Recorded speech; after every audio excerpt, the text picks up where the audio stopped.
My name is Alison Peck, and I'm the Executive Director of Cedar Center. I've been here for 17 years as the head of the organization. I'm Jill Priestman, and I am the Director of Workplace Strategy here at Bennett Design. Cedar Center is undertaking a very, very special and important project for the region. We were approached by Cedar Center to help them bring this vision, this Project Hope, to life. They currently have Cedar Center, which is a therapy center for victims of trauma, and they wanted to add a youth and child advocacy center. Through this new model of the Child Youth Advocacy Center, we'll be including our partners, York Regional Police, Children's Aid Society, Nagda-Winnemog-Benujiag, our Indigenous partner for child well-being, Jewish Family and Child. Several groups that are all going to now work together. They all have different needs, and there is a need for them all to be together, to meet and collaborate. And then they have some specific space requests as well, while they work with the children and youth, and then also just as they do their work. So we needed a space that would allow for our participants to come in between the ages of 3 and 83. Now, that's a tall order to design space that accommodates and is welcoming to that diversity of age range. The first concept that we came up with was, and this was reiterated over and over with the client, is the concept of a wraparound care, where the child or youth is at the center of the care, and all the caregivers come around them, instead of the child going out to the different caregivers, out to the police, out to Children's Aid, or any of the other agencies. All those people would be co-located in the same space, so that the child can come to one space that is familiar, welcoming, and honestly easier for them to deal with. And all the workers are there as well, so it makes it much easier, and easier for the workers to collaborate, and easier for the child to receive care. The idea that we will have a trauma-informed space is absolutely unique. I don't know of another space that it has been designed from the ground that way.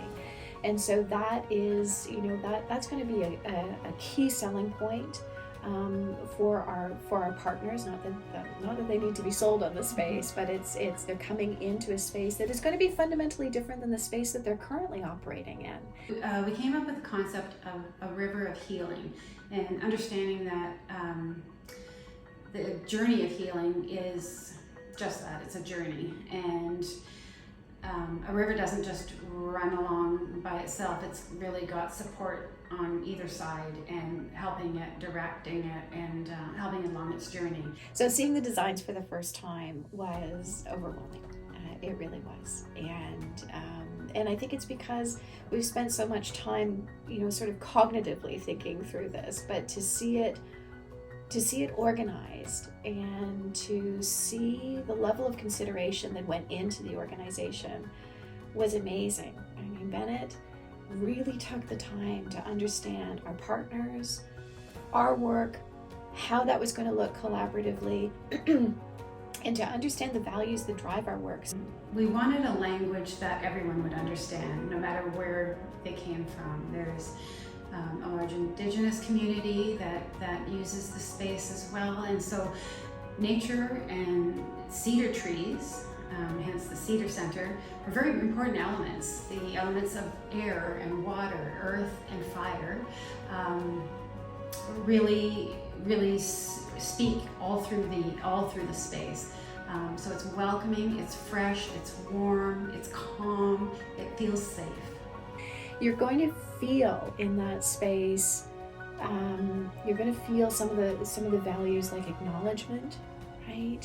In terms of acknowledgement that the good people have had tough times in their lives, and that they need things like sensory consideration. They need noise and light consideration through sensory consideration. They are going to need to feel welcomed, and they're going to need to feel acknowledged. They're going to need to feel safe, not just physically safe, how many fire extinguishers do we have? How many smoke detectors do we have? But what does psychological safety and body safety look like in a space? One of the most important pieces of Cedar Center and this new advocacy space for youth and children is the remote testimony rooms, and especially the ante rooms. It takes the child out of the whole courtroom experience, which can be traumatizing in itself. And there's a lot of waiting time sometimes, and there's a lot of people there and that they may not need to see again.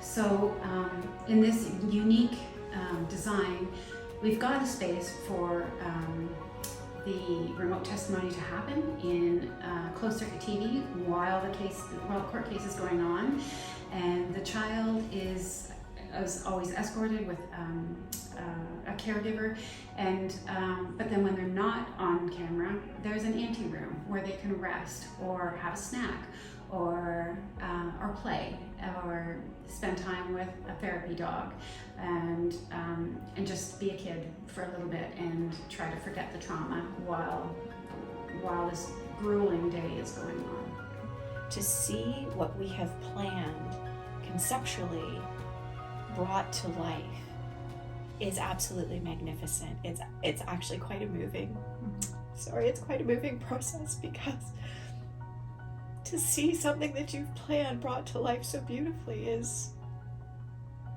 breathtaking. It's quite breathtaking.